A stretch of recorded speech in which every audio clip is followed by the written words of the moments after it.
Het ziet eruit dat we onze eigen barman moeten spelen vandaag. Ga lekker zitten, joh. Maar werk je nog als filmmaker? Ik heb jarenlang als filmmaker gewerkt. Ik moest altijd achter het geld aangaan bij al die klanten. Dus ik ben maar in een incassobureau begonnen.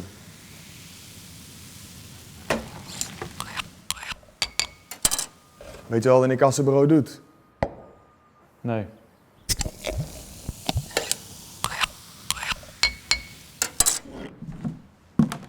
Een incassobureau haalt geld op bij klanten die niet betalen. Dat is wat ik nou doe. Proost.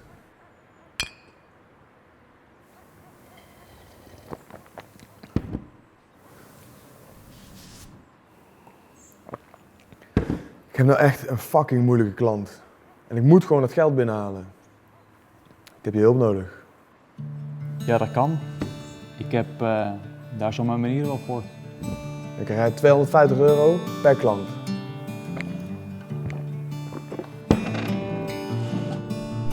Deze video is gesponsord door FilmConvert. En later in deze video ga ik je laten zien hoe ik de filmshots heb gecolor grade met deze plugin. Was dat hem? Ik denk het wel. Volgens mij wel, toch? Ik denk het wel. Oké, even terugkijken. Nou, ik kan je zeggen, dit was moeilijker dan ik dacht, maar wel echt super tof om te doen. We hebben lol gehad, veel geleerd en in deze video kijk je mee behind the scenes hoe we de filmscènes gemaakt hebben. De gear, belichting, sound design, color grading en natuurlijk de bloopers, want dat waren er nogal wat. De bar van de filmstudio. Oh, dit is wel nice. Hier kunnen we wat mee. Ah, daar moeten we dan het biertje gaan tappen, hè? Ja, er zit alleen geen bier in, dus we moeten het gewoon met een flesje Heini doen.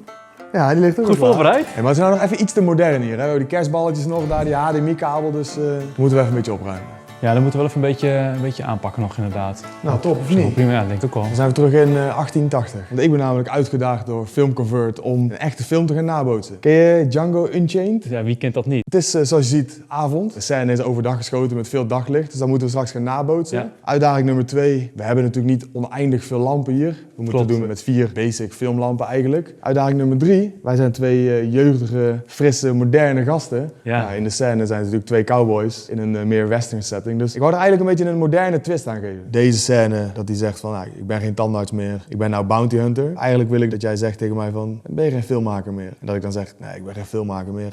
Tegenwoordig doe ik incassowerk. Ik ga achter moeilijk betalende klanten aan. We hebben de hele scène geanalyseerd, aantekeningen gemaakt en een script geschreven met shotlist. Ja, wat ook nog echt een uitdaging is, loop maar mee.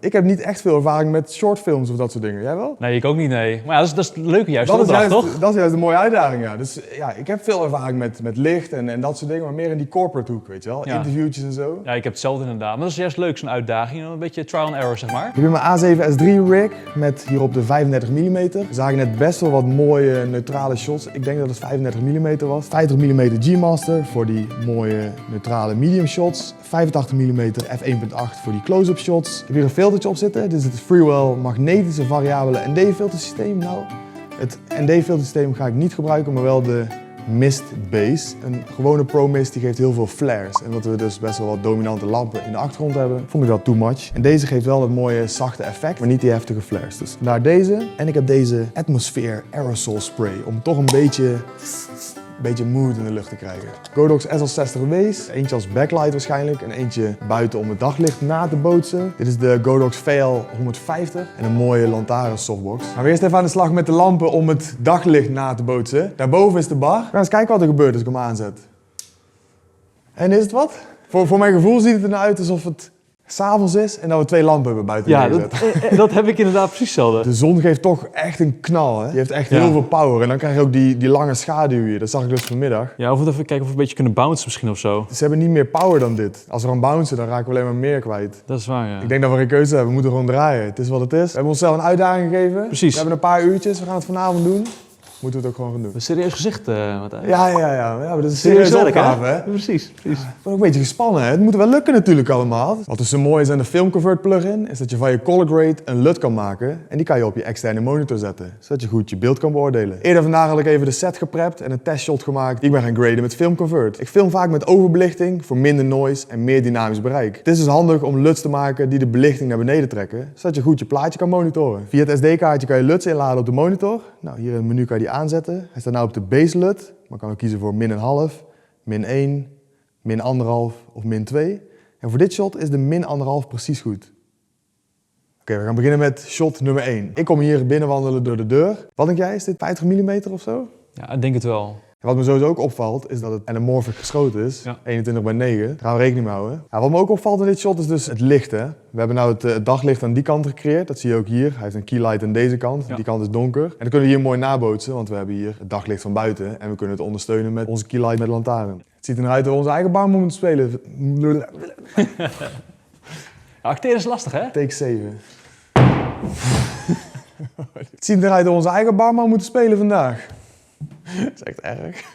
Dit wordt echt wel een leuke video, hoor. Ja, fuck it. We gaan gewoon verder. Ja, oké. Doe eventjes dat shot voor jou draaien hier, dat jij hier gewoon staat te wachten. Hij staat wel een beetje alsof een klein jochie staat hier zo'n beetje bij. Misschien moet ik gewoon een beetje zo staan, een beetje wachten. Net hoe je hing, kwam je heel mooi uit met de compositie. Ja? Dus ja, zo is die echt precies goed. Ja? Goed gedaan. Heel goed. Dan gaan we nou naar de 35 mm. Gaan ze op jouw plek staan. En je moet de tafel in beeld hebben natuurlijk. De tafel waar we straks aan gaan zitten. Zo moeten die shots ook zo naar voren. Ja, de bloopers worden helemaal fucked gewoon. Oh, we zijn de haze vergeten. Die moet nog eventjes snel. Daarom is het niet cinematic. Omdat we de haze niet gebruikt hebben. Ja, jij hebt je positie. Een beetje schuw ben je, hè? Ja, ik denk eerst knik. Ik loop daar gewoon heen. Je hebt van jezelf gewoon een blije kop. Ja. En daar hebben we nou niet nodig. Ga lekker zitten, joh. Jij kijkt echt als een of andere smiegel naar mij. Respect voor acteurs. Ja, dat is echt veel te moeilijk dit. Oké, daar komt hij. Ik denk dat nee, Dit is echt helemaal kut. ik denk dat we vandaag maar onze eigen barman moeten spelen. Ga lekker zitten, joh.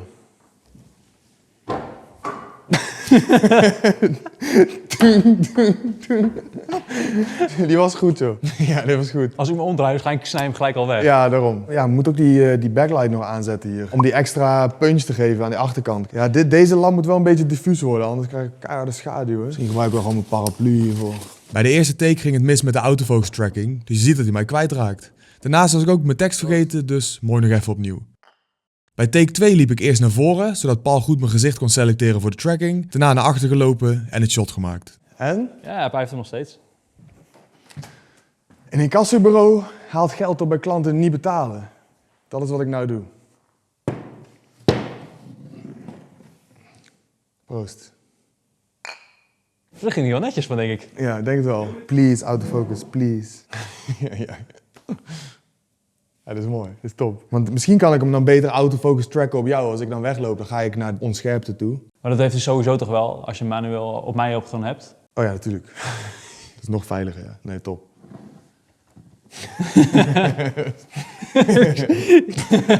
Ja, ik heb zo'n voor. Kut. Waarom is dit zo fucking moeilijk, man? Ik heb daar zo'n minuutje voor. Dan krijg jij €250 per klant.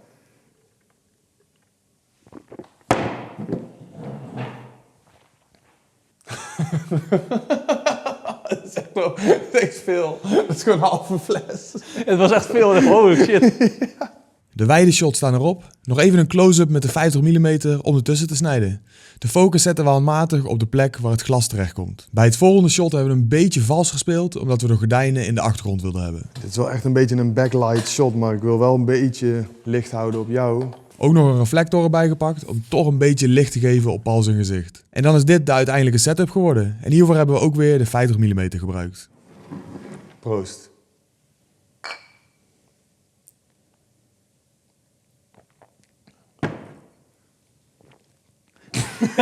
Die was echt goed. Paul zijn acteerwerk is echt on point, net de echte Django. Prima. Het volgende shot was iets meer beeldvullend, dus we zijn geswitcht naar de 85 mm. Ik heb daar zo mijn manier wel voor. Ja, die was goed. Ja, is die oké? Ja, die was echt goed. Ik voel me een beetje nutteloos nu. Ik had graag even willen helpen, maar... Nee, blijf vooral zitten, joh. Luilak. Nu schieten we een soort reactieshot van Paul op mij terwijl ik het bier sta te tappen. Mooi detail hier is dat je mijn arm met biertje ziet, wat dus lekker float met de shots gericht op mij. Weet je wel wat een incassobureau doet? Nee. Maar nu moet ik wel een mooie key op mijn gezicht hebben. Ja, moet ik dat eventjes doen misschien? Ja, dat is echt een lelijk shot met die witte achtergrond. Ja, we accepteren het maar gewoon, joh. Ik heb je hulp nodig.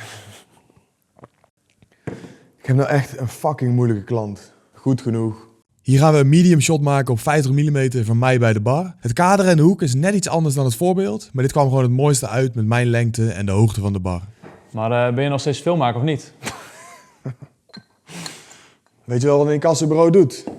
Volgens mij zet ik hem met links neer. Weet je wel wat een incassobureau doet? Nee. Nou, top.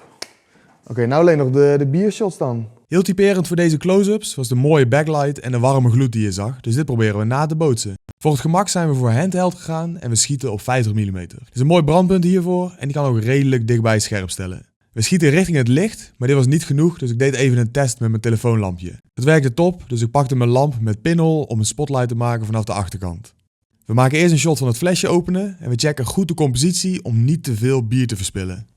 Helaas misten we toch nog wat glow in het flesje, dus met een warm lampje erachter proberen we het nog een keer. En je ziet best wel verschil zo in het flesje. Voor de top-down shots brachten we hem lekker dichtbij voor veel effect. Voor de focus legt Paul even de spatel er bovenop, zodat hij daarop kan scherp stellen. Als het bierglas dan vol is, dan zit de focus perfect op de bubbels. We probeerden dit een paar keer, maar er was niet genoeg schuim en in het shot zag je toch dat het flink aan het overstromen was. Dus toch nog maar een biertje open. En daar is die mooie dikke schuimlaag. Heel vet shot geworden. Dan nog even een biertje inschenken vanaf de zijkant. Je ziet mooi de glow in het flesje en het glas heeft een mooie backlight. Hier zie je heel mooi de gloed van het bierglas in het ijzer. Handmatig scherp stellen op de spatel en perfect op die plek weer terugleggen. Voor het afstrijken even flink wat extra schuim maken en dat ziet er gaaf uit. En nou lijkt het zo goed mogelijk op de film. Zit erop al, laatste shot. Ik kan gewoon niet meer. Het is er echt bijna. Het is 1 uur 's nachts. De volgende dag fris en fruitig meteen naar de edit gegaan. En ik begon met het uitzoeken van alle goede shots. Ik kwam er snel achter dat ik iets miste, want de overgang van dat Paul loopt en dat hij meteen zit is een beetje raar. Dus ik heb zelf nog 2 shots opgenomen die het verhaal mooi aan elkaar knopen. Ik ben gegaan voor 85 mm en heel bewust voor een diafragma van f6.3. Op deze manier hou ik mooi wat details in de lamp en dat vond ik mooi. Het beeld werd dankzij het diafragma wel een stuk donkerder, dus de keylight moest heel dichtbij staan met meer power. Maar daardoor had ik wel een mooie shine op de glazen. Het volgende shot wilde ik hetzelfde gevoel geven, dus ik bleef op 85 mm. Maar nu wel op f1.8 voor een mooie bokeh in de achtergrond. Je moet er dan wel even op letten dat het flesje en het glas op dezelfde lijn staan, zodat ze allebei scherp zijn. In de edit heb ik dit vlot gemonteerd, zodat het dezelfde stijl heeft als de rest van de close-ups uit de film. En nu klopt de logica ook. Achter mij stonden 2 glazen in de kast en nu nog eentje. En het flesje en het glas staan op de juiste manier voor mij. Maar goed, allemaal leuk gezegd. In de rest van de film zitten nog wel wat kleine foutjes. Kun jij er nog meer spotten? Laat dan even een reactie achter. De audio van onze tekst was top. Alleen alle extra geluiden waren niet goed genoeg. Onze lavalier microfoons hadden natuurlijk een grote afstand tot waar de geluiden vandaan kwamen. En dan krijg je echo. Dus ik ben alles gaan sounddesignen voor een professioneel resultaat. Net als een echte film. Hiervoor gebruikte ik mijn Rode NTG5 op een boomarm en een Zoom H4n Pro. Met een XLR splitter zorg ik ervoor dat ik 2 audioniveaus opneem voor het geval er eentje gaat pieken. Ik heb geprobeerd om zoveel mogelijk mijn dikke audiodoek erbij te houden om echo van de grote ruimte te verminderen. De microfoon lekker dichtbij en de audiolevels laag, want ze kunnen snel gaan pieken. Bij iedere opname zei ik even waar het voor was om het later makkelijk terug te vinden. Deurklink openen. En zo ben ik letterlijk alles gaan opnemen.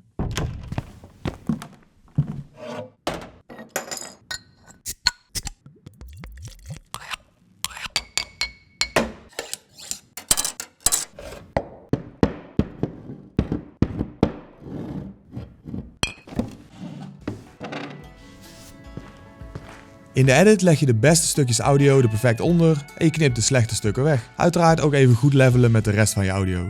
Deze video is gesponsord door FilmConvert. Maar niet skippen, dit is geen saaie reclame. Ik ga je laten zien hoe ik de color grading heb gedaan. FilmConvert is een color grading plugin die speciaal gemaakt is om allerlei filmlooks na te bootsen. Veel films worden nog letterlijk op filmrollen geschoten en met FilmConvert kun je dat binnen een paar klikken gewoon nabootsen.